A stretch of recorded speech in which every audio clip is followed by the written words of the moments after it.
Hey everyone, this is a Bergo 4000 Packer bar. This is something that I bought 2 years ago now. These just run on the ground, spin, and they help bust up the dirt lumps and whatnot. Smooth the field out pretty nice actually. Now you get what's called a harrow packer, which would have the harrows and the packer bar on there. But I just wanted the packer bar because I pull it behind this flexi coil cultivator. Now, in the spring last year, I had shovels on that cultivator and I cultivated the ground in front of the drill. We had an amazing germination there last year on our crops. So I'm going to pull this thing back out of the weeds, and I got to grease all those bearings on here and check the tires, obviously. But the other thing I need to do, and it's hard to see because it's in the grass, but this hitch here needs to be lengthened properly. Now, when I started using it, this is the factory hitch here, and it ends right there. I needed the extra length, which I just Mickey Mouse something together there last year, because when we were turning with this thing hooked on the back of that cultivator, it was hitting the harrows on this cultivator. Didn't have enough drawbar to swing wide enough. And you can actually see up on that top section, we lost a set of harrows. Still haven't found it, and that's the rear hitch on this cultivator.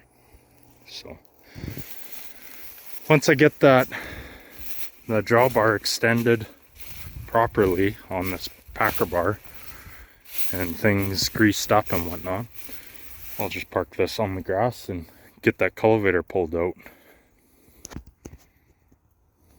Alright, I ended up bringing the cultivator out. I lit a harrow dump on fire a couple days ago when we had snow, and yesterday we had a hot, dry wind, and there's no more snow out there. So I went and looked at it, and it was still smoking and red, so I went out and cultivated through it and mixed some dirt in with the harrow dump to get rid of the fire. Decided that these main frame tires, that's the wing tire, these main frame tires, they were a pain in the butt to change. They all had sidewall cracks, so just decided that rather than trying to do it out in the field while it was being used, I would just do it now. They weren't gonna last.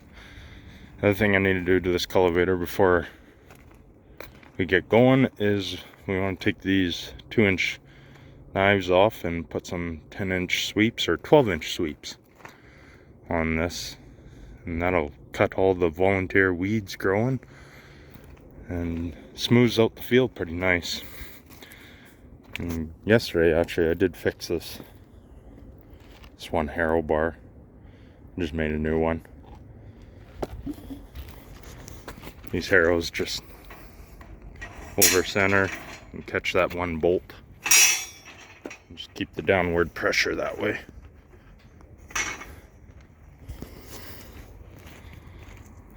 Anyhow, I'll get to changing out all those. Alright, got the old contraption cut off right there. And got the hitch. This is the hitch off the packer bar. Thinking I'm just gonna cut those plates off and extend that frame out, cross brace it, and weld those plates back on, and bolt it back up onto the packer bar. Alright, this is the final product. So from here, that was the old one. Extended it, cross braced it, and gave it a shot of Tremclad. Looks like a nice start for a trailer, that's for sure. But should work nice for the packer bar shouldn't be hitting the cultivator anymore. Alright, got this hitch welded up and all the hydraulic lines are hooked up. Had to add a little bit more than what I already had in there. So now they should miss that point, because from there to the hitch and from the hitch to that frame, this is a longer portion here. So when it pivots around, it should miss those.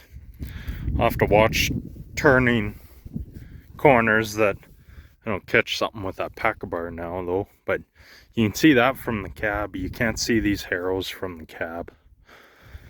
So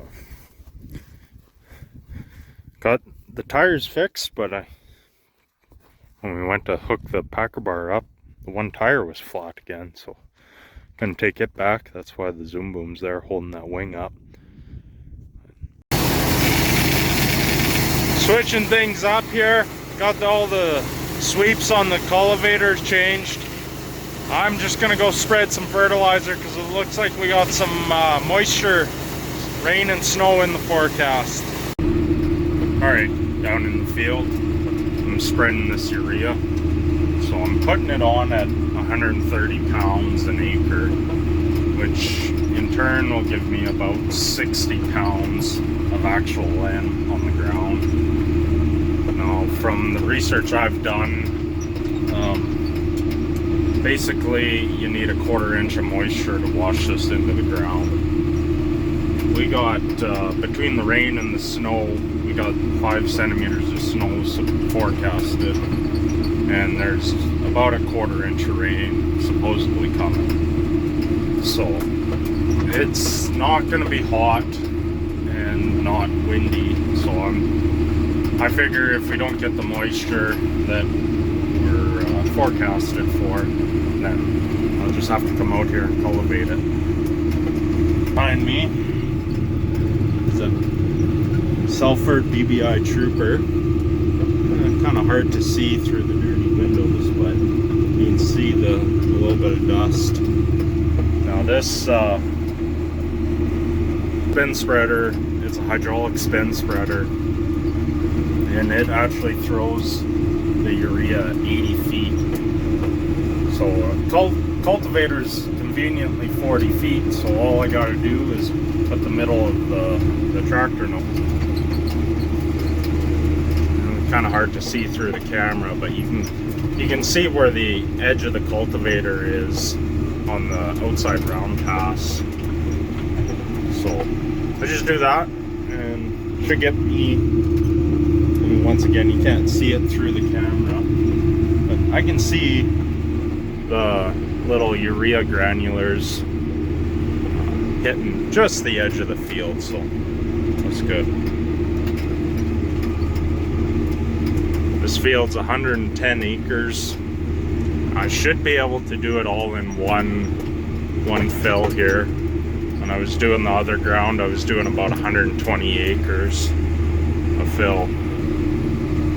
Get this killed off and then go do some more ground.